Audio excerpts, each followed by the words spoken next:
Hi, welcome to the 19th Hole Golf Show. I'm Ryan Ballengee. Great to have you with us. Jack Smith is our guest. He's the world number two male competitor in World Long Drive. He's getting ready for the World Long Drive Championship out in Colorado in about a week and a half's time, right? Jack, can you give people, you're down in North Carolina getting ready for this event. We were talking about this before we started this interview. Can you give us a sense of what your training looks like to get ready for Worlds and how involved it is compared to maybe another World Long Drive event you're doing over the course of the summer? Absolutely. So when it comes to the World Championship, it is 3 days of hitting, where the tournaments prior to this have been 1 day. So you need to make sure you've got the endurance to do it, because the sport's pretty taxing, because you're swinging as hard as you can all day on like the normal competition day. And so that just wears your body out. But then you'll have to do that 3 times in a row for the championship. And you really have to manage how many swings you're actually taking, not over swinging. Does something feel tweaked? Don't push it, because something out of sync or out of rhythm, and if it feels weird in your swing and then you're pushing at high speed, you're probably going to injure it. So you always want to be listening to your body and making sure you're as healthy as possible going into this. Another thing is, you're so late in the season at this point, you need to just refine you. They say, I think, 10,000 hours to master something. That's kind of like I forgot what book it's called, but that was kind of the idea of that. And you don't really have that kind of time the week before a championship or 2 weeks before, since the last tournament.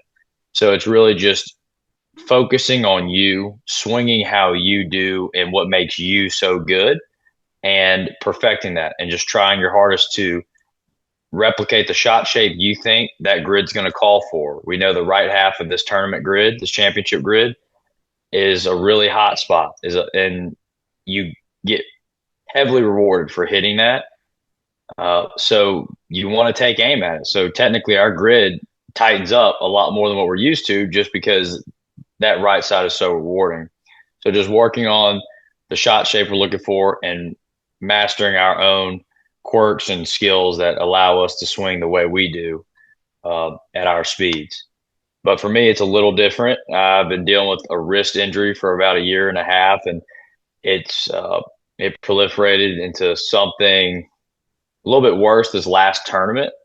But we got some great doctors in my corner. Kind of got a game plan of how to patch it together, kind of patch the wrist up and brace it to where I can still swing with it. And so right now, my practice is more of adapting a swing that works with that.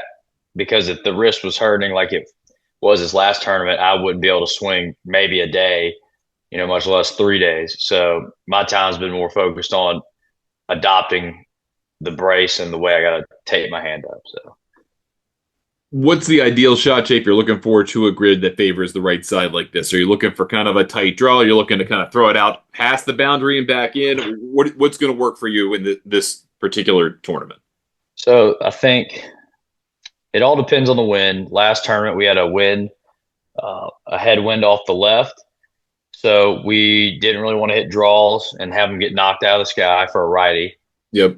Uh, the whole, I guess, looking this way, you're looking down grid. The grid cambers down and to the right slightly, as well as you want to favor the right. So if you do hit a really good fade, but it might have like a +6 spin axis, even though it might look like a good shot, that spin axis with that much curvature plus landing on the right side will run out of bounds. So ideally, if it's no wind or a subtle headwind or downwind, I'm going to try to hit a draw that kind of probably like a -3 spin axis. That's kind of, it looks like a ball. It just goes straight and then falls left. I'm going to try to hit that straight up the right and let it just fall left, and then run with the slope the rest of the way back right. But if the conditions do not call for a draw, I'm not going to beat the dead horse and try to just punch it through it. The only time someone might do that, where it might be a terrible condition, like a terrible scenario to hit a draw or a fade, uh, the only time you would still hit it is if you're just struggling hitting any other shot and you're like, I need to hit a ball in to be competitive. I've just got to do what I know I can do. We live with the results, because the best chance you have is, in this sport, giving yourself a chance. I've seen so many people fall early in the tournament but they just hang in there and give themselves a chance. They barely move on to the next round, barely move on to the next round, and then the top eight they just dominate. So you never know. As long as you get another chance, that's about surviving here. Is there an expectation that you'll get a fairly steady win? This is out Colorado. It's out in elevation. Obviously, mountains are kind of a different ball game compared to closer to sea level. Or is there an expectation that even within a couple of kind of different flights of guys trying to get advance to the tournament, that the win could change pretty substantially? Absolutely, it does almost every tournament. And even we go into the tournament, we'll check the night before. It's like, oh, it's going to be a wind out of the northeast, and it's just not even close. So it's crazy, but that's the weather for you, right? It's going to rain, then it doesn't, or vice versa. But the wind every time we've been there, I remember Friday for like the amateurs hitting in the last tournament, it was cruising downwind, probably like 15, 20 miles per hour. Unreal. I'm like, oh, I'd love to hit in this right now. And the next day when we hit, the wind held all day in off the left. Hmm. Wasn't too much to where you would have to maybe back off the idea of hitting a draw, but it held that wind pretty constant. And in the tournament at the same location before that one, our first one in Denver this year, the wind literally just did a 360 all day and went from uh, off the left, and then it kind of shifted downwind for a while, and then it just quickly went off the right. And then for like the semifinals and finals, it was just hard off the left. And they were hitting, we went from hitting balls 450 yards within 2 sets. They're hitting it 350, 360 to win.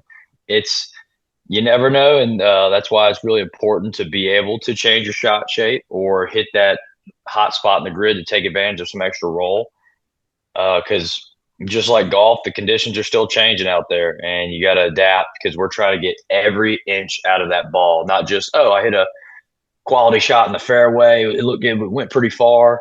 Maybe spun a tad. We're not looking for that. Oh, it spun a little. We're looking for it spun the exact amount, launched the exact amount, and we got every inch out of that ball we could for the strike we put into it, etc. So Do we you just try to be foresee do you foresee at any point in this tournament where there could be a set of conditions where you just kind of abandon the right side and go, uh, it's not worth it to chase it for whatever reason? absolutely. If we have a wind off the left, I'm not touching it. Like a heavy wind, because at that point, if I'm trying to hit a draw straight, uh, and trying to control or a draw or a fade, if I hit a draw and I'm trying to hit the right side, and I'm like, okay, I'm gonna hit a draw to fight the wind and land it there. It might hold, but it's probably gonna go nowhere. Versus, okay, I'm gonna play a fade, but if I try to hit the right side of the fade with this wind off the left, it will go OB. This is a heavy wind. So my goal is to almost aim out of bounds left or aim up the left side and hit that draw and let it, mentally try to land in the left side where hypothetically, like where it might actually fly to the right side. But at that point, if it's got that much wind off the left and I'm hitting a fade, the speed, the ball's side speed will probably have way too much by the time it lands, where even though it might land center grid, it will still run out of bounds right with that camber there. So in that scenario, I'm aiming out of bounds left, trying to land it left. If it goes a little right but stays in, that's fine, but that's not my goal. So What does recovery look like over the 3 days of this tournament? I mean, I know you talked about your wrist, and that is probably its own animal. But yeah, even if there were nothing going on with your wrist, what would recovery look like going from session to session, round to round? And absolutely. is it even really possible given the time schedule that you have? So I get better and faster as I hit. So some people, they hit a lot of balls early and they lose all their speed, but they're really fast, but they don't have the same endurance, where I start off pretty slow, but I build and build, and as I get warmer, I get faster and more accurate. So I'm usually trying to pound a lot of balls, which might have led to the wrist stuff. But uh, recovery, usually you'll do your day one. I need to relook at our tournament schedule for the championship since we have a bigger field. But in like a given tournament, 32-man field, two groups of 16, the morning group might hit at 8 a.m. The second group of 16 will hit at 9:30. So while we're hitting, that morning group can go back to the hotel, rest. Some of us have the Normatec, the compression device to help drain lactic acid, trying to help with recovery, improve blood flow. So I'll tend to do that between our tournaments or between the rounds. If I hit in the second group of 16, right after I'm finished, they'll already have the 8 from the prior group. So they'll already have the top 16 selected, but they still give us about 30 minutes to an hour for like a lunch break around that time for everybody relax. So I'm usually trying to go eat something and stay out of the sun. Because a lot of times if I hit in the morning, I'll want to watch people hit, see how everybody else is faring, and seeing what shot shapes are going the furthest, where they're landing it, or I just enjoy watching it. And without realizing that sun will beat you down just sitting in it all day. So just taking care of yourself and trying to prioritize yourself is the main thing, and just minimize any excess extraneous activities or just sitting in the sun or doing something like that. So Is there a fair amount of knowledge sharing between you and your peers about recovery? I'm throwing training to it as well, like between the higher ranked men in this community. Is there kind of a fair amount of not trade secret, but information you guys tell each other to just make everyone a little bit better? absolutely. I'm sure to some extent everybody's got their own little secrets. I tend to be an open book because my mentality is I would like to think my best could beat your best. But I want everybody to have the same advantages I have. I want everybody to have the same opportunities I have. And we just go up there, we have a great time, and the best man wins. That's kind of my mentality. And I met a lot of great friends in the sport. Everybody, I think, is kind of, for the most part, on that same page of just helping each other out. Like, hey, dude, I know your back's been hurting. This is what I've been doing. And it's really helping me.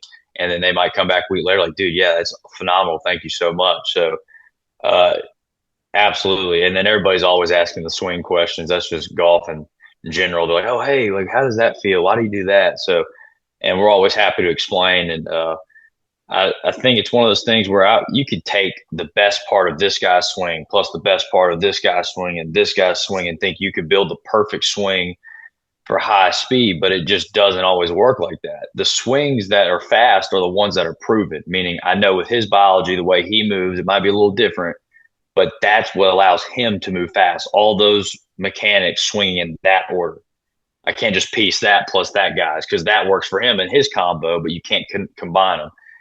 And I think to some degree, people, don't care about sharing people like tips, swing thoughts, and just helping them because it's probably not going to translate because we're moving so fast and letting muscle memory take over. And at the same time, we saw Tiger Woods dominate golf, and as many swing videos he's had on the internet and swing thoughts and docu series, like we've not seen another person replicate Tiger's swing and dominate like Tiger. It's almost not even possible to match everything up all the way every muscle fires, etc., to the T, plus having the same biology. So I just rambled on there about the whole fact that yes, we do help each other and share because I don't think there's a lot of worry of giving someone too much information or powerful secretive information. But you get into a couple interesting potential topics with that, and I'm glad you did because it sounds like there really is no way to kind of Frankenstein it. You can't go pull aspects of certain swings to work for you, your biology, how you deliver the club, etc. So for you personally, where along the way did you figure out I'm actually pretty good at this, and how did you kind of come on to that way of delivering the club that you are really good at it? So freshman year of high school, I decided to take golf serious, and I went to a swing coach in Texarkana named Jeff Jones, and he helped me rebuild my swing from the ground up. Like we started hitting wedges from like 9 to 3 o'clock, like for 3 months. We completely rebuilt my swing, but it was a very powerful and efficient swing and would hold up under pressure. Uh, and I took golf serious freshman year to senior high school, but I think I burned out trying to be like some D1 stud, but I just started taking it serious freshman year, and I wasn't, I'm sure, the prodigy. Not sure I wasn't. And then I took off golf from freshman year of college till about end of junior year when some buddies got me back into it after I got in a ski wreck. And just while training on the range after my ski wreck, just to get outside, get some fresh air because I was banged up, I ran into a family friend of ours whose brother-in-law is previous professional golfer Hal Sutton. Yeah. And he was like, I want you to come meet Hal. Like, you hit it far and you hit it further than anybody in this town. To me, it's just, I hit it far. You got golfers that hit it far and you got golfers that kind of hit it far. And what I just knew, like, I was a far hitter, but I didn't know to what extent. So we go over to Houston to see Hal, and Hal kind of stops me and goes, son, you know anybody that hits it as far as you? I was like, honestly, no, sir. He goes, I didn't think so. You just hit your 6 iron 240 yards.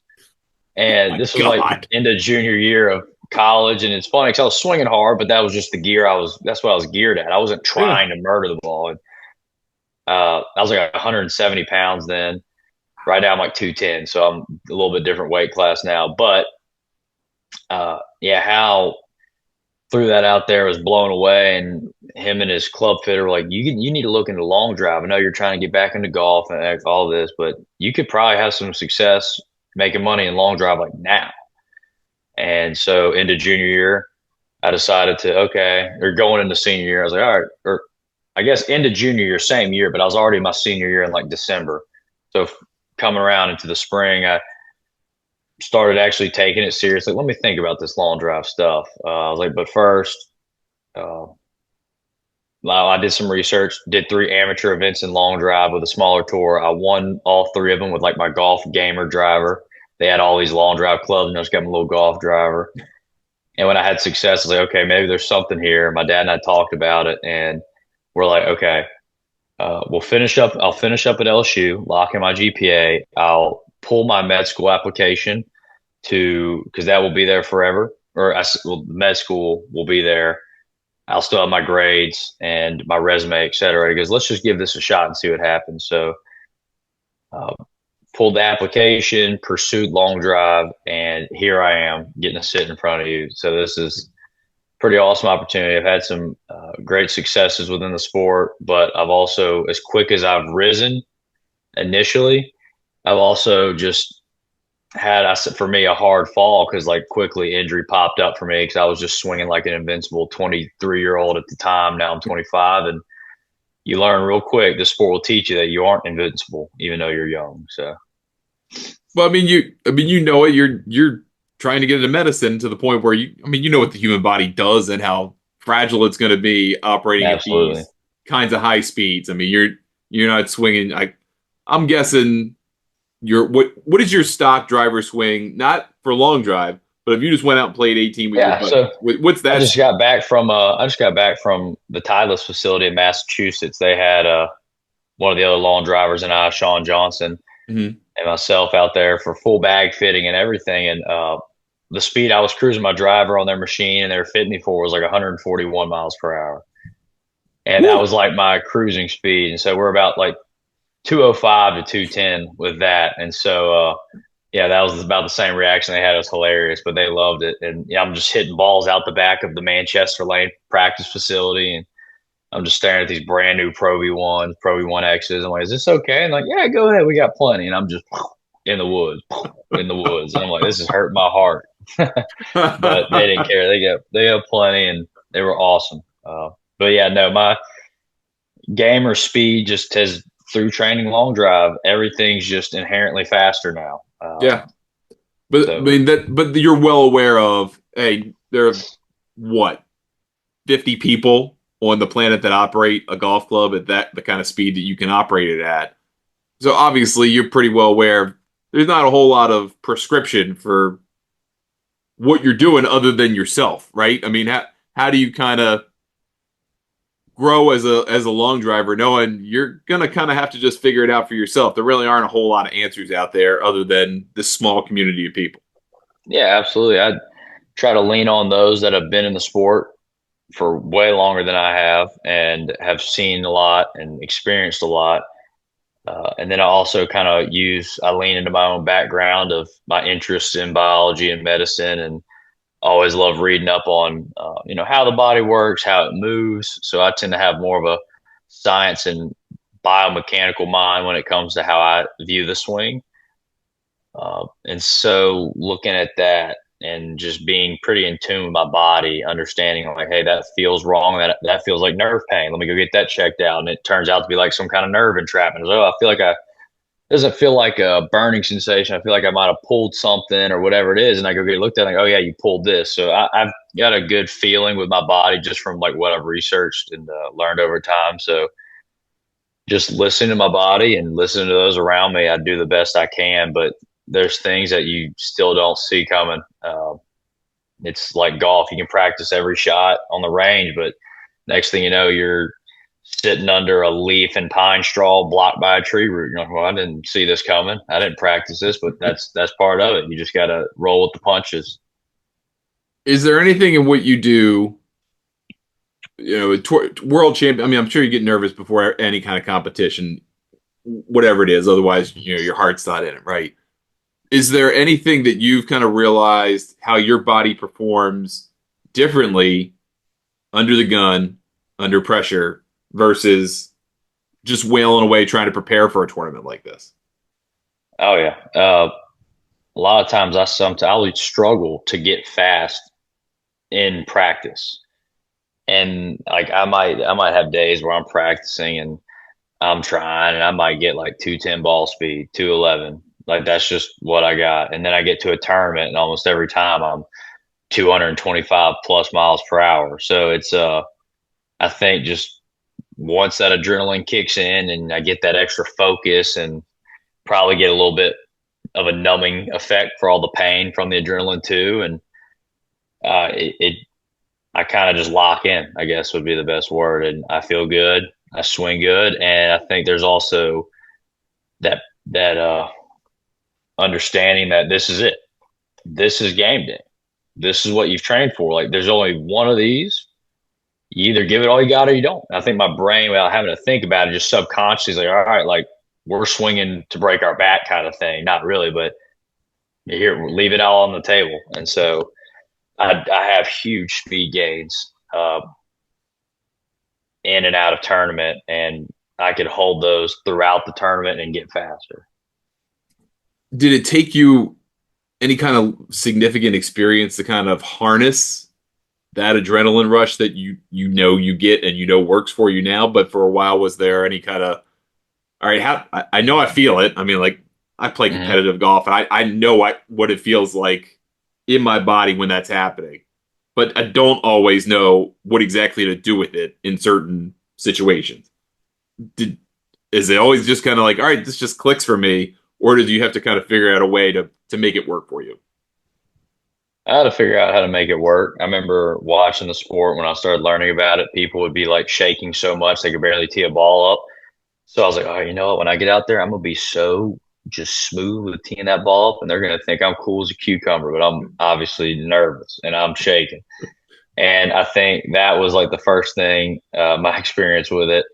But getting my first second place finish and then experiencing the adrenaline and the shots it can make you hit, pull off some incredible shots, just far, fast balls. But uh, I had to get comfortable with it. That's where the veteran experience, people always talk about most things. I started to learn, okay, when I feel this, it's just more power, but don't get distracted by that. Like, what is this? Am I going to be nervous when I hit it poorly, or don't get caught up with everybody around you to go look at them over there. It's like just when you're up there, focus on your goal, focus on the grid, focus on your shot. You can talk to everybody you want after, you can do whatever you want after, but right now, focus on your job. The adrenaline's there, but focus on something else that you need to focus on to block that out and just swing. And like it will take care of itself. Uh, but in my first like second place finish, it was more of that I'm getting more nervous. Oh my gosh, I'm making it. I'm in the finals. This is crazy. I'm a rookie. Oh, I'm freaking out. And I'm trying my hardest to just kind of lock in, but you kind of get squirrel brained and don't hit your best stuff and you walk away like, man, like I've been hitting it good and I just didn't piece it together that set. And then my two victories I've had were same exact feeling of just it was just me tunnel vision with the grid, and I just made sure I stayed locked in on that and focused on that. And I was like, usually I try to be a nice guy. I say, and I think I usually am, but sometimes I'm too nice, and I still focus on, oh, good to see you, good to see you. When I need to focus on just get the job done. Kind of you need to be selfish in that moment just to focus on you and your job, and then afterwards you could hang out with everybody. So that's something I had to work on was actually be a little more selfish when I compete. So, but the adrenaline, once again, kind of strayed pretty hard. But the adrenaline hits you, uh, and in this sport, you need to use it. Off, you might try to tamp it down to not overshoot your 7 iron yardage, but in long drive, you're trying to get it out and use it because the other guy just used it and he had a 380-yard drive and you're sitting at 360 and you hit it great. You need the extra drilling. You need something to give you that extra power. And so you got to tap into it. All right, last question. For people who are going to watch this, maybe they haven't watched a lot of Long Drive, or maybe they are veteran watchers of it and they're just not aware of maybe some of the subtleties. If you're in the zone, what's the one giveaway, if any, other than, being happy, that people might notice if they're watching, like, Jack's in the zone. He's killing it today. He's doing exactly what he wants. Is there any kind of tell that people are watching can figure that out? Absolutely. It's going to be me smiling, but me also probably not talking to anybody. I'll always congratulate my competitor, win or lose. I'll always cheer them on.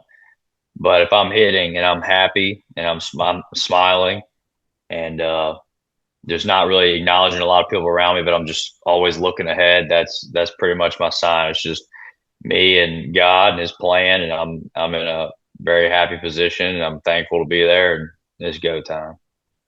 Well, Jack, thanks for spending some time with me. I really appreciate it. Best of luck in Worlds. Hopefully you're kicking ass, and hopefully everything goes well, and you have a great tournament. Awesome. Appreciate you, Ryan. Thank you for having me on. This has been great. Perfect.